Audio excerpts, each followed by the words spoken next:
Now, asked about a comment that Governor Perry made on the campaign trail, White House spokesman propagandist Jay Carney told reporters, quote, when you are president, when you're running for president, well, you have to think about what you're saying. You know, like cling to your guns and religion.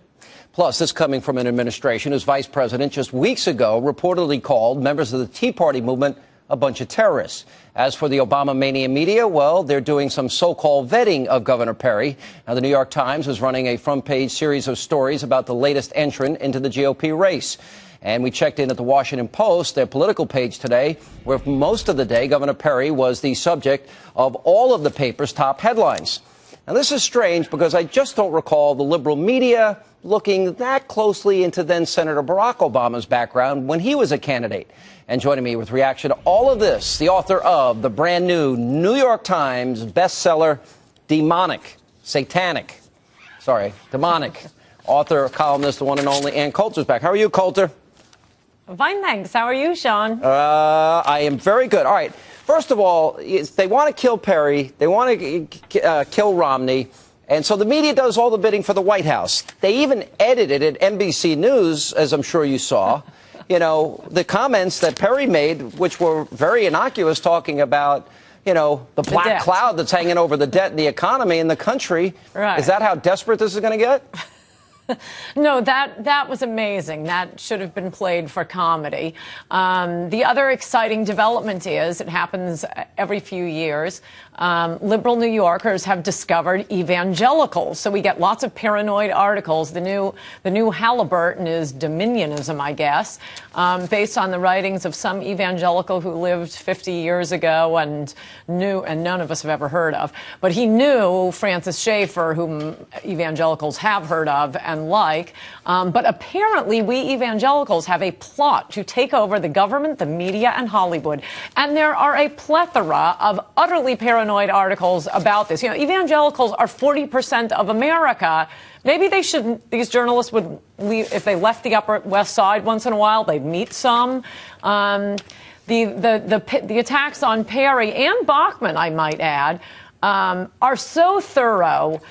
So astonishing. There was a New Yorker article on Bachmann that went back to her ancestors in 1861 in order to establish that they didn't actually settle in Iowa, but near Iowa. What were Obama's relatives doing in 1861? You know, the media can't even walk into the Trinity United Church and get a videotape of Obama's minister, but they're going back to Michelle Bachmann's relatives in 1861. No, and Chris Matthews at NBC is suggesting he better be squeaky clean. Now, let me give you a few headlines. Beyond saying that, Matthews, Rick Perry, Bull Connor with a smile. New York Times, Perry's swaggering tone toward Bernanke may not play well outside of Texas. Obama to Rick Perry, you've got to be a little more careful about what you say. Clinging to guns and Bibles. Confederate plates could be a touchy issue for Perry. Perry's colorful tongue takes national stage. And you're right. I'm looking. No vetting of Obama. Zero. I've never seen anybody in the political arena get away as much as this guy with his little scrutiny. Right. And just a little footnote here. Bull Connor was, of course, a Democrat, as were all the Southern segregationists. But the silver lining to all this is when we do elect a president, because the media will investigate back to our ancestors in 1861 for our candidates, and investigate the relatives not only of the candidates, but look at how Karl Rove was investigated and ripped apart. Even advisors to Republicans will be investigated. The bright side, though, is we don't end up with a Republican president who's suddenly having an affair with an intern, or a Republican president who votes present for his entire term as the economy falls into the toilet. You know, Democrats are always surprised when these scandals develop with their candidates. Maybe if the media did 5 minutes of vetting of their candidates, the same level they will do to a Republican presidential advisor, it wouldn't be such a big surprise to them. You've been all Christie obsessed. Christie 24/7, Coulter, Christie, Coulter. All right, got it. Correct. Now, we saw this debate last Thursday night. I thought the candidates looked stronger. I think they were more passionate. I thought we got a better look at them. And I think the field is getting stronger. It's like American Idol. Every week the candidates get stronger. Did you have the same impression? And who stood out in your mind?